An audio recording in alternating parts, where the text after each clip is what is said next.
Hello and welcome to Escrow Talks.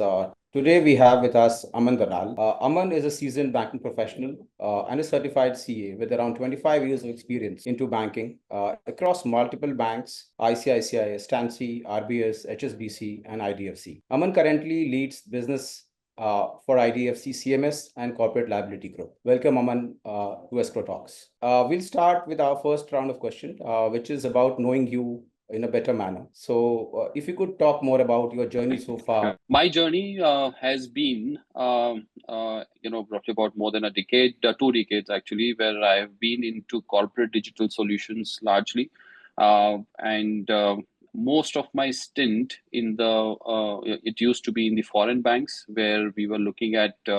Started with finance and then into cash management, then into trade, into product side of it, then technical side of it, trade, supply chain. So all of this related to transaction banking side of it. From last 9+ years, I have been associated with IDFC as a founding member, and you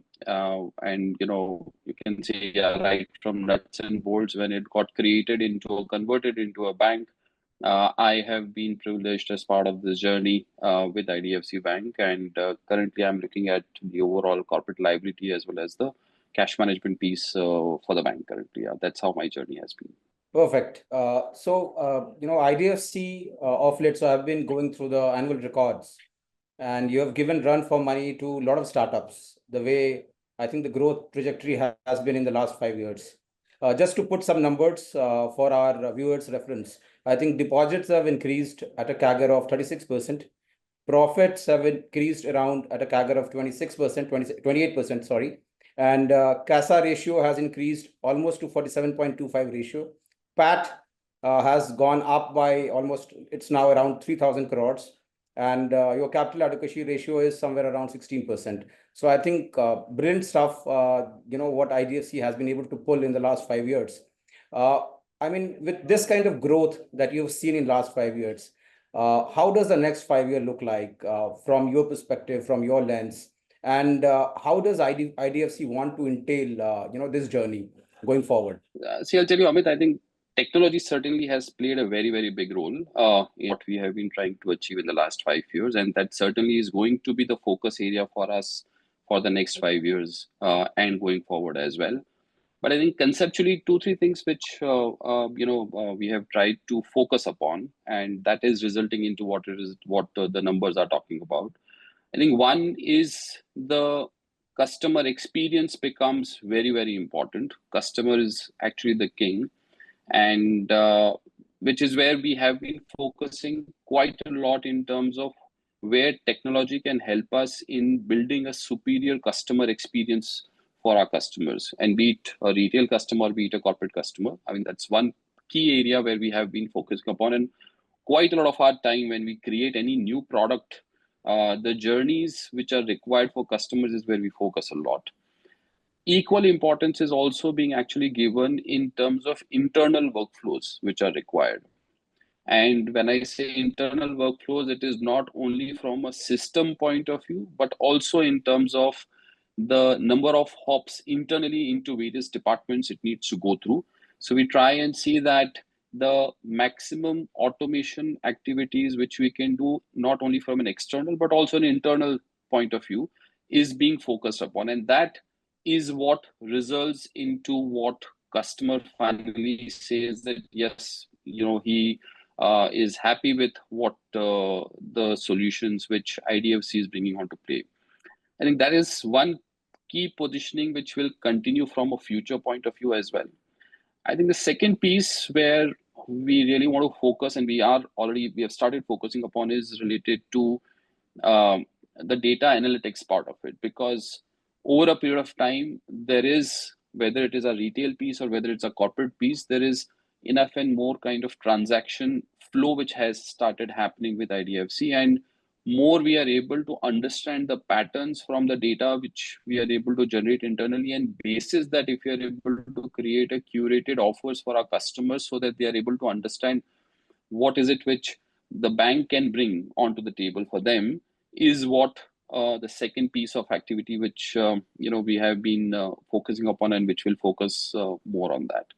And I think one more piece is that is conceptually, and I'm talking specifically from a corporate side of it. There are products which are being looked at in isolation. So just to give you an example, let's say customer is being offered, let's say, trade services, or customer is being offered cash management services or a lending proposition. There is a isolation of product is what we want to remove it. And that is going to be another focus with which we are working within IDFC, such that we are able to stitch a journey for the customer across products and give it to him a single version of his end-to-end journey. So, for example, let's say if there's a payment which is happening to a particular party, and that party happens to be our own customer where we have done our own credit assessments, is there a financing proposition which can be added as part of that payment proposition which we are doing it? So, those kind of pieces is where we are focusing upon from a going forward point of view. But yes, technology plays a very, very big role. Absolutely. Perfect. So I'm reminded of few lines of Mirza Ghalib, the way IDFC is progressing in the last 5 years. हजारों ख्वाहिशें ऐसी कि हर ख्वाहिश पे दम निकले. So that's the kind of growth, and I'm sure that these ambitions are getting pushed to a next level in coming years. Moving on to the next segment, which is on the growth of fintechs, especially in the country. And fintechs have grown in leaps and bounds in last 1 decade. And how do you see these rise of fintechs have changed, the customer expectations? What are the possible areas where these fintechs could potentially collaborate with you and to enhance the customer experience in a much better way? So your thoughts on this? Yeah, so I mean, let me give a bit of a non-fintech or a non-payment background example, and maybe then I'll be able to relate what I'm trying to say is um, whether it is tier one city or a tier two city, entertainment business. Most of us has moved from traditional watching channels into an OTT platform, right? Even you look at the travel segment, which is there, most of us have moved. I mean, first call which happens is to an Ola or an Uber kind of apps which are there through which we want to travel, or the latest one which is e-commerce to a quick commerce. Now, all of these trends, what does it show is that there is a flexibility and a control which the end customer is demanding, and if you're able to provide that flexibility and control, uh, is where you will be able to see the customers moving into that organization or into that facilitator who is bringing those kind of pieces to him. And again, I'm saying it doesn't matter whether it is a corporate world or a retail world. I mean, ultimately, these are the driving factors which are there, where things are shifting from what it used to be, let's say, a decade back to what we are seeing it today. Now, relating it back to the payment segment, certainly fintechs has played a major role. But to put things into perspective, I think one piece where fintechs have certainly created a lot of value, and where we also see a collaboration with them, is that there is not so prevalent from a banking fraternity earlier. So we have started learning quite a bit from that. And again, it is not really the optics part of it, but what goes behind that UI UX to develop it. And then going back to my earlier point, that are you able to create a curated journey for a customer such that when it happens, when the customer comes to a bank, along with a fintech entity, can we create a personalization experience for him? I think that's where a lot of fintechs have developed over a period of time. The journeys which, for example, even the UPI proliferation which has happened, there is a big role which the fintechs have played. I think a lot of those things which we are learning from fintechs, and I think that is where the collaboration with fintechs continues to play a major role. From banking side, I think two key elements which are very crucial is that the trust factor and the regulatory angle, which need to be kept in mind while you are doing any kind of a new partnership, that plays a very, very big role. And I think that's where it's a two-way. stuff. There is trust factor and a regulatory framework, and in what form and guardrails which we should move ahead with, which bank can provide. Fintech certainly can add value in terms of how do we bring agility into the whole process, again, both from a front end and a back end point of view. So I think that's how I see, between us and fintechs, how things can move forward. But it is certainly not a competition. It is a partnership with which we need to work together in future. Right. Yeah. So with this, I'll point to the next question. I think which fintech innovation do you think personally that has created the maximum impact on the banking ecosystem? And just sub part to the question that what challenges do you face when you do integrate with fintech solutions, especially on wholesale side of the business? So yeah. Yeah. So see, well, honestly, there are quite a bit of stuff which are there where the innovations on the fintech side can be talked about. One actually could be the business in which you are in, Amit. I mean, escrow, for example, has been it has been there from decades, right? I mean, escrow is not something new solution which is there, but thought of digitizing the escrow business is where your role comes into picture, and that is what we are learning from these kind of innovations, that there are traditional ways in which the products were being given to the customer. Is there a better way to do it? I mean, that itself is a very classic example of how the innovations are happening. Similarly, for example, there is quite a bit of a work which the fintechs are currently doing related to cross-border remittances part of it. And again, that journey seems to be quite a cumbersome journey. If you walk into, let's say, any bank branch today, is that something which can be improved drastically? Answer is yes, and I'm sure a lot of banks are working on it, a lot of fintechs are working on it. That's a real innovation in which the journeys can be simplified again from a customer standpoint.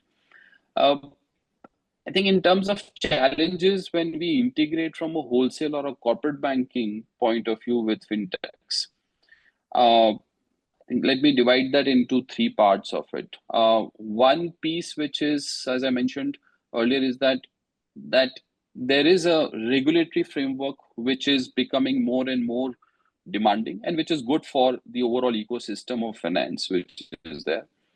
The pace at which the bank has been moving from a regulatory framework and the pace at which the fintechs are moving, I think that pace needs to match up so that there's a comfort which comes into picture that yes, there is a common path which we are moving and at the right pace at which we are moving it. As far as the the regulatory control pieces up into mind, honestly, is the data sharing part of it. There is quite a bit of a data which becomes available to banks given the transactional processing is happening in the banks. To what extent the controls are built in again, such that the data is being used only when they are supposed to be used and for the stated purposes and not for anything else. I think that's conversation becomes very, very important on that kind of stuff to get that kind of a comfort. And I think the third piece, which is related to long-term commitments, because it cannot happen that we are integrating today, let's say, with a fintech, and 6 months down the line or 1 year down the line, there is a sudden change which happens. And hence, the intention from the bank point of view is that if you're integrating, that let there be a long-term commitment through which both the parties can work together and deliver what is required for the customer standpoint. So I think that's typically those are the nuances with which when we speak to various fintech companies, we do keep that in mind before actually the whole integration and all these kind of things starts, because those are really, really crucial from a long-term sustainability point of view. So I think those are broadly the challenges which I would like to describe this. Perfect. I think, I was going through your vision and mission, which talks about guided by ethics, powered by technology, and being a force for social good, right? So the middle part of it, I'll pick that one, technology. How do banks leverage technology? I mean, what are the things that you are doing, and what are the future trends that you see? And overall, how is the landscape evolving? So if you could throw some light on that. So I think from a technology point of view, the way our thought process has changed, especially in the last 3 years or so in the corporate banking side of it, is that we were earlier quite dependent upon technology service providers for giving the customer experience to our customers, right? And that's fundamentally is what we have changed as our thought process, that we want to keep the technology pieces more agile and more nimble, but in our control, so that there is a unified experience which we can give it to the customer. And hence, as one change, what we have done is that the whole customer engagement layer, which we call it as a, as a front end layer with which customers engages with us, is something which is built in house. And the real product processor continues to be our partnership with the tech service providers, but the engagement layer is something which we wanted to control, and that's what we have built completely in house. I mean, that is one way in which we are utilizing technology quite a bit, such that there's a unified experience is what we can give it to our customers across products. It's not only about payment experience, but across products we are able to give that. Second big change which we have done is that the in banking, what happens is there are multiple departments which are there now. To ensure that end-to-end journey from a technology perspective is stitched, the teams who are doing this kind of work, they all are aligned to a single goal, to a single person in whose leadership the activities need to happen, such that the alignment in terms of people delivery for the time frame in which we are looking at is being done in the right form and shape. So that becomes another key change, so that there is a silo related activities at times which happens is being cut down to large extent, and then there's with a common theme, people are moving in that direction to deliver what is required from a technology and people related standpoint, right? uh, Third piece is really, which I spoke earlier, is related to data. Again, while artificial intelligence is being talked about quite a bit these days, but certainly, we are trying to see is there a real use case from a corporate standpoint which can genuinely help the customer to add value from a banking fraternity to corporate customers or even to retail customers, to see that where an AI can probably play a big role for improving the overall efficiency, whether it could be financial efficiency or whether it could be an operational efficiency, right? So, those are the kind of pieces where, certainly, the way forward seems to be our focus area in terms of where technology can play a big role. One more probably the element which is there and which briefly I spoke about is the product isolation piece. So again, from a technology standpoint, what we are trying to do is that each one of these individual products are the ones which we are trying to stitch it together, such that the experience from a customer, right from initiating a payment transaction to financing it to the FX transaction to the limit enhancements, if at all, which is required, including the investments which is required for a corporate customer or even for that matter to a retail customer, is being seen as a single unified journey for the customer. So individual product isolation to a combined single product offering for the customer is where technology can play a big role, and that is what our bet is on in terms of moving ahead. So yeah, I think these two, three pieces, and probably one more thing which comes to my mind is the observability part of it, because more the number of transactions which are happening, how transparently we can show that to our customer through a observability stack is something where we have already moved quite steps ahead, and now we are further popularizing it along with giving a formal dashboards available to our customers, so that the anxiety in terms of whether my transaction has got processed, as simple as that, is being removed. And there is a front end which is available where customer can see themselves that yes, this is where my transaction is and when it is going to get processed. So I think those are the advancements which we are already working upon, and which is going to help us in future as well, as far as technology is concerned. Super. With this, I move to next question, which is on transaction banking. So, a lot of, I think of late, a lot of fintechs have come into this space and trying to disrupt, and we are also one of those. How do you see this space evolving for fintechs like us? And what is your piece of suggestion in both ways? What things we are doing good and what we need to improve on? So, what are your thoughts on that? See, I think transaction banking as a business is certainly in form and shape. Banks were doing it from quite some time.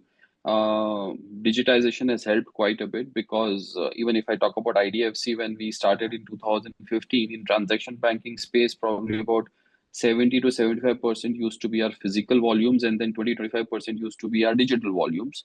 As we speak today, 99% of our volumes are digital versus probably less than 1% is physical. So that's the shift in terms of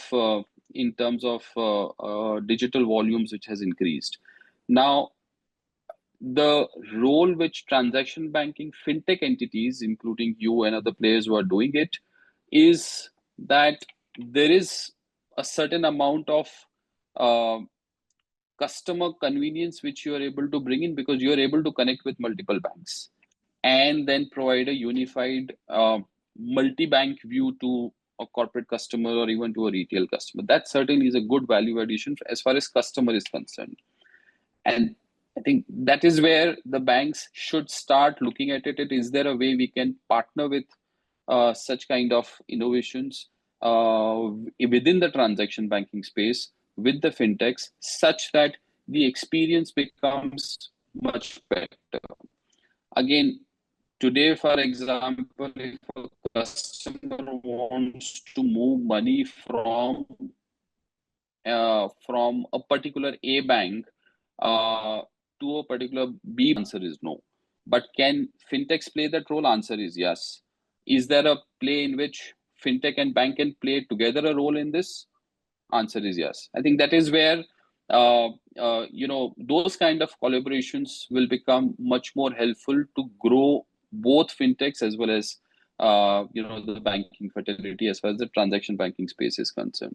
And I think that I think one more piece which is really important is the partnerships for even sourcing new clients is where together both fintechs and banks can play a good role because as number of more customers who are able to leverage, get benefit of the leverage of the technology, will depend upon how strong the partnership is there between the two organizations and how well they are able to together create a solution and give it to them.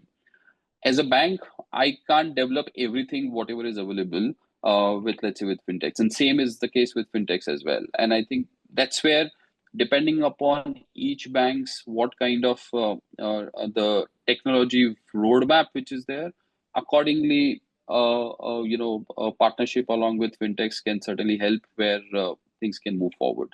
And I think last one more question which you asked is that from your point of view, what needs to be done? I think, as I said earlier, I think as a bank, we'll get much more comfort if there is an enhancement in terms of regulatory aspects, in terms of data sanctity, which is there, long-term commitments, those kind of stuff. We work together. I think and those pieces will be really helpful for both fintechs and banks, honestly, to grow together and give. And finally, as we say, customer is the king, so he should get the final benefit out of it, and which I'm sure we'll get it if we work together like this. This was more on the professional side. Yeah. Outside of work, who is Aman Dalal? What do you want? I mean, what do you do in your routine and in your weekends? How does your day, typically your day go like when you are not working? So what are the things that you want to do and what are the things that you do? Yeah, so I think I have recently got a new puppy at my house. I think so. Most of my time goes with him, but certainly I'm a very very family man, and Saturday Sundays with family is the time which I have very clearly defined that what we need to do together as a family. But yes, apart from that, if you ask me my own personal interest. I am certainly into music and a bit of singing as well. So I try to see that if there is some, whenever I get time, I try to invest some time in that. Yeah, that's what I would say. Perfect. Thank you so much, Aman, for sparing time and talking to us. It was lovely chatting with you again, and hoping to meet you soon at your office in Mumbai. So look forward, Th- and thanks once again. Thank you, Amit, for your time, and pleasure talking to you. Thank you.